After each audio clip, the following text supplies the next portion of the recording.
स्वप्नशास्त्र अनुसार प्रत्येक स्वप्नर किछि अर्थ रही थाए। जदि स्वप्न प्रजापति देखती यह विभिन्न प्रकार संकेत प्रदान करिथाए।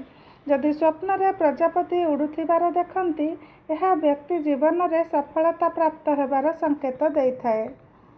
जदि स्वप्न प्रजापति देहरे बसुथिबार देखती यह अत्यंत शुभ होइथाए। यह व्यक्तिर जीवन को एक नूतन और सुंदर पर्यायर अनुभवर प्राप्त होबार संकेत देइथाए। जदि प्रजापति को स्वप्न घर अगणार उड़ुथिबार देखती यह धन आगमनर संकेत देइथाए एवं व्यवसाय वृद्धि होबार मध्य संकेत देइथाए। प्रजापति को धरिबा पई चेष्टा करुथिबार यदि स्वप्न देखती यह व्यक्ति को तार परिश्रमर फल मिलिथाए। जदि किछि चिंतारे अछंती ताहा मध्य दूर होइथाए। जदि स्वप्न प्रजापतिर शुंढ देखती यह व्यक्तिर रोजगार वृद्धि होगा सह परिवार रे सुख शांति बजाय रही थाए। जदि प्रजापति ठारू दूरेई रहुथिबार स्वप्न देखती यह अत्यंत अशुभ अटे।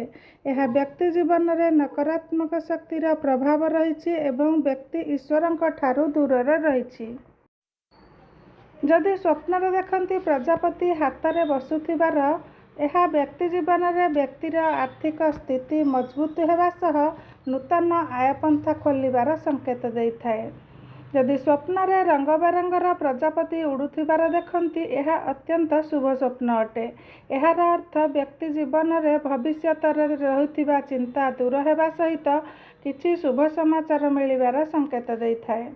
जदि स्वप्न जोड़ा प्रजापति देखती यह अत्यंत शुभ स्वप्न अटे।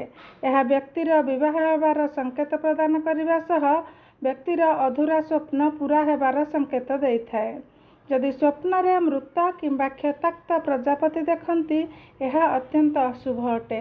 यह व्यक्ति जीवन में किछि दुख को सामना करने को पड़ पारे, तेणु सावधान रहिबा उचित।